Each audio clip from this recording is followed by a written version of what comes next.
Hello दोस्तों। ये screen पे जो आपको आदमी दिख रहा है ना, ये कौन है? क्या आपको पता है ये कौन है? यह फादर ऑफ सेफ्टी है।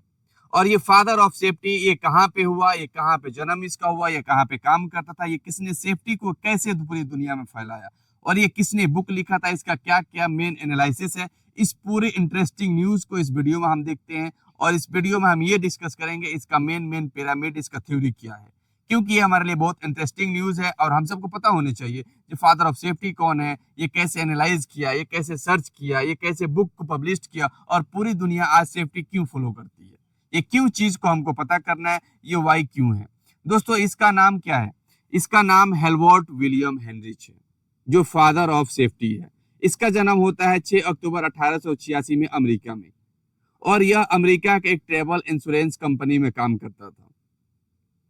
और इसको उसी टाइम्स के जब इसका रिसर्च और एनालिसिस के बाद से इसको क्या आता है ना, मॉडर्न, उसी टाइम से इसको father of modern industrial safety बोला जाता है। यानी कि मॉडर्न इंडस्ट्रियल जो सेफ्टी है उसका फादर बोलना, क्योंकि ये पूरा इन्हीं जनाब का पूरा किया जा रहा था, पूरा इन्हीं ने सर्च किया हुआ था, पूरे दुनिया में सेफ्टी इन्हीं ने फैलाया। उसके बाद से इन्होंने एक बुक लिखा जो एक्सीडेंट प्रिवेंशन के ऊपर, एक साइंटिफिक अप्रोच के थ्रू, यानी कि इन्होंने बहुत सारे 75,000 एक्सीडेंट को इन्होंने एनालाइज किया, सर्च किया, उसका पूरा रीजन निकाला, उसका इमीडिएट में रूट क्यूज उसका क्या क्या था, उसका पूरा क्यूज निकाला। उसके बाद इन्होंने एक बुक लिखा जिसका एक साइंटिफिक अप्रोच था, जो 1931 में क्या वो पब्लिश हुआ पूरी दुनिया में, जिसको बहुत सारे लोग ने अभी चलता है और बहुत सारे लोग उसको सेफ्टी में फॉलो करते हैं। इनका मेन इंडस्ट्रियल एक्सीडेंट का क्यूज क्या था, ये किन इन्होंने कैसे आइडेंटिफाई किया, कैसे सर्च किया, क्या क्या सर्च किया, इसको देखते हैं ना।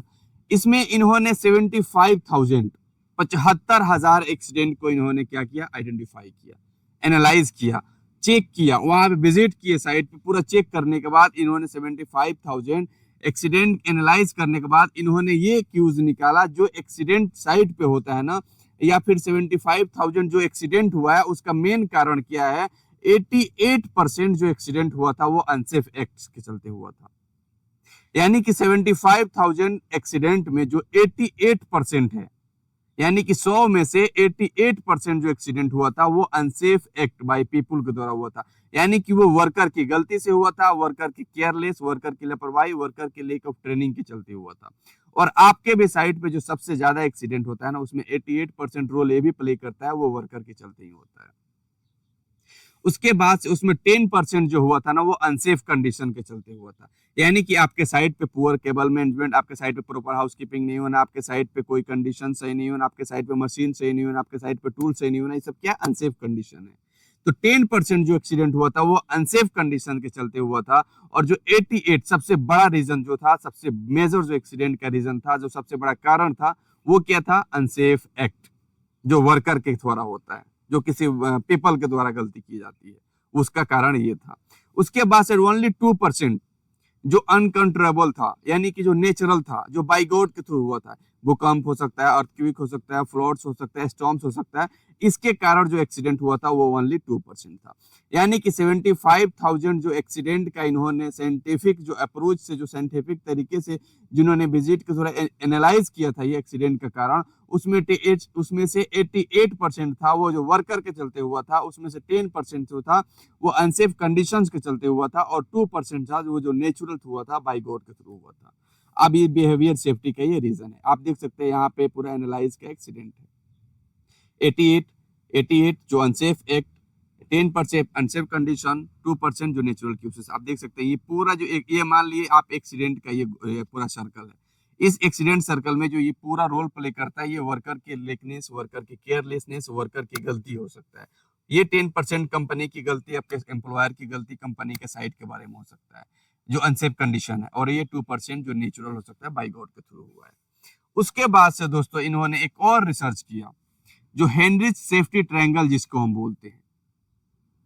जो अनसेफ एक्ट कंडीशंस के बाद इन्होंने एक और रिसर्च किया, वो रिसर्च क्या किया, जो 330, अगर आप निकालते हैं एक्सीडेंट इंसिडेंट का रेट 330, यानी 330 में से इन्होंने 330 में से ये किया, ये 300 उसमें नियर मिस होते हैं, 303, उसके बाद से 30 माइनर एक्सीडेंट्स होते हैं, और एक सीरियस एक्सीडेंट होता है।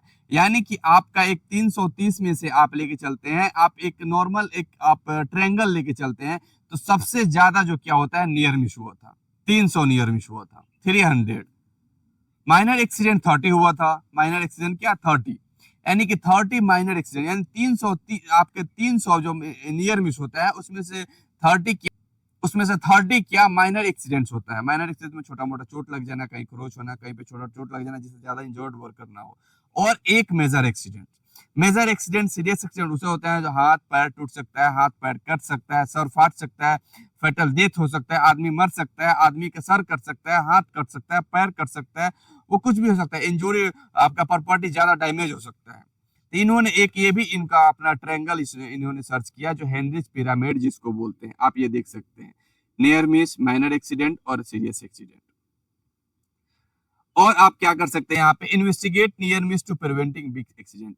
और सबसे बड़ा इन्होंने ये कि रूल दिया जो थंब रूल जिसको बोलते हैं, थंब रूल ये था जब आपके साइड पे नियर मिस होता है ना, तो आप उस नियर मिस को इन्वेस्टिगेट करें, उसको जांच करें, उसको आइडेंटिफाई करें, जो उस नियर मिस को हम कैसे कंट्रोल कर सकते हैं। जब उस नियर मिस को हम कंट्रोल करेंगे ना, दोबारा एक्सीडेंट नहीं होगा। यानी कि जो 330 ये नियर मिस 300 जो नियर मिस है, तो उसमें से अगर हम कंट्रोल कर सकते हैं तो ये हमारा एक्सीडेंट इंसिडेंट नहीं होगा, मेजर एक्सीडेंट नहीं होगा। तो सबसे बड़ा थंब रूल क्या, आप नियर मिस को कंट्रोल करते हैं। ये हमारा साइड का रूल्स था। ये उनका हेनरिच जो ट्रायंगल है, और आपको ये इसको पता होनी चाहिए कि हेनरिच ट्रायंगल एक्चुअली होता क्या है। तो दोस्तों ये था हेनरिच ट्रायंगल के बारे में, और आपको अगर अच्छा लगा हो तो अपने दोस्तों के पास शेयर करिए ताकि उसको भी पता चले हेनरिच ट्रायंगल क्या होता है, फादर ऑफ सेफ्टी कौन होता है। ओके दोस्तों, थैंक यू।